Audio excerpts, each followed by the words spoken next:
Most woodworkers start out with a few miscellaneous clamps. You may have a couple F clamps, a couple pipe clamps, maybe one or two of those pistol grip clamps, and eventually you want a rack to hold them in. The simplest rack is a ladder-like structure, like this one we have in the main shop.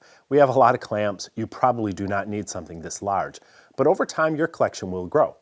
And storing clamps side by side like this, even in multiple rows, can take up a lot of valuable wall space. It's a much more efficient use of space to store them in stacks on arms like this.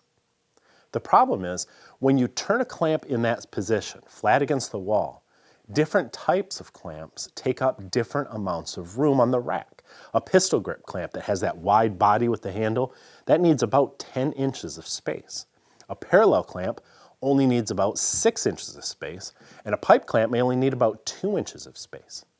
So what happens is you design your rack around the clamps you own at that time, but then down the road you get more of a different type, and now your rack just doesn't organize your clamps as efficiently as it should.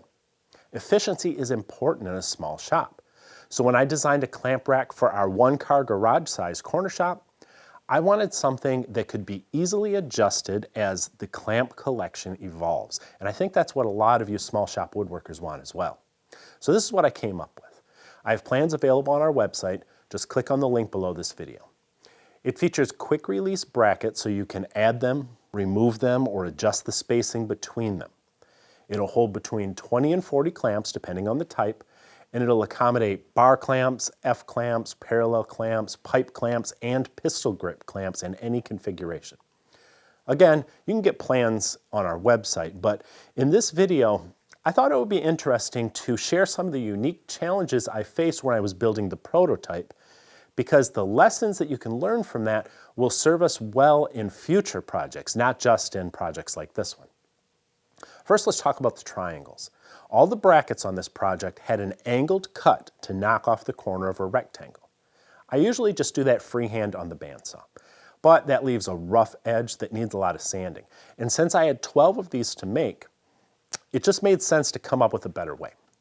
So I took about 5 minutes and I made a simple taper jig for the table saw. And you've probably seen something like this in the past.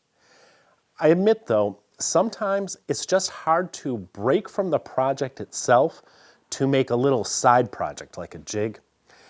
Sometimes you just feel like it stalls your momentum and you don't want to do it. But it almost always pays off in the end, whether you're building something like this or even a piece of fine furniture. Even if the jig won't save you time, even if it's just for one cut in one workpiece, if it will make the job more accurate or more importantly safer, do it. It is worth it. Here's another simple jig I made for this project.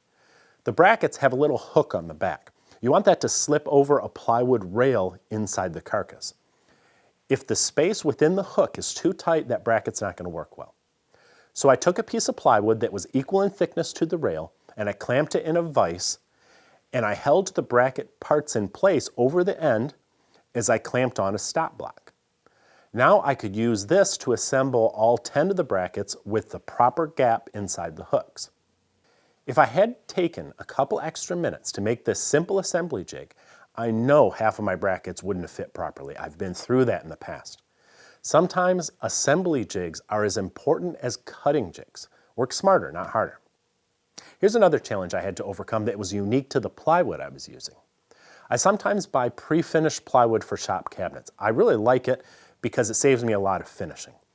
But it's not very good for jobs like this because I needed strong glue joints and glue won't stick to a finished surface. So what I did was set up a 3/4 inch straight bit in my router table, just high enough to skim off the finish whenever I needed to remove it for a glue joint. A dado set in the table saw would have worked, but I needed the table saw free for cutting out project parts, and it was really handy to just walk over to the router table and skim off the spot I needed. This creates little rabbets only about a 32nd of an inch deep, and that's no big deal for a shop project.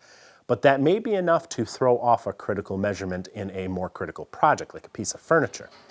In fact, the thickness of the material can throw things off too. I design in SketchUp, assuming that I'm using material that's 3/4 of an inch thick, but we all know plywood rarely is.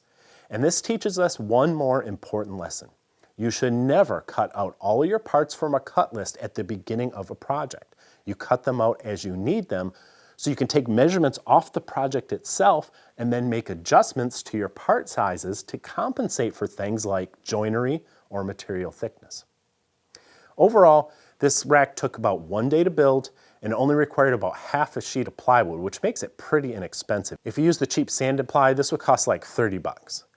That's not bad for something that'll hold up to 40 clamps. It's probably going to be the only clamp rack you ever need.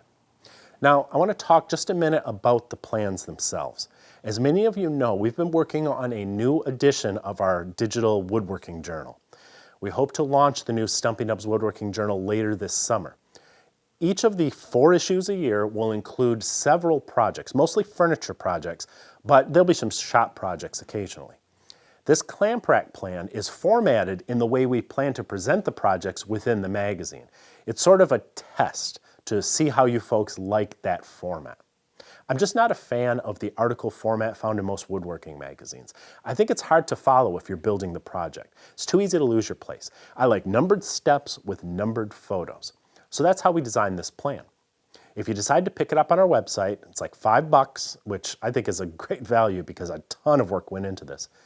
But I hope that if you do get it, you give us a little feedback on the format. Because like I said, this is what the plans for the upcoming woodworking journal will look like, and I want to use this as a test run. Don't leave your feedback in the comments here.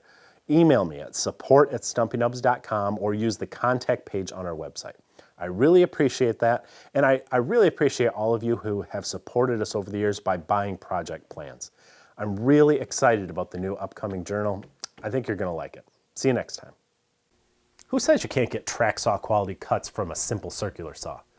Boratool's new WTX clamp edge guide system is light, it's easily portable, and it's far less expensive. And with the optional router and jigsaw attachments, the system's more versatile too. Check it out at the link in the notes below this video. Wait, don't go yet. If you're new here, please subscribe and remember to ring the bell. I would really appreciate that. Give us a thumbs up, or better yet, leave us a comment. I always read them. And be sure to check out the latest issue of Stumpy Nubs Woodworking Journal. It's always packed with tips, tricks, and tutorials designed to make you a better woodworker.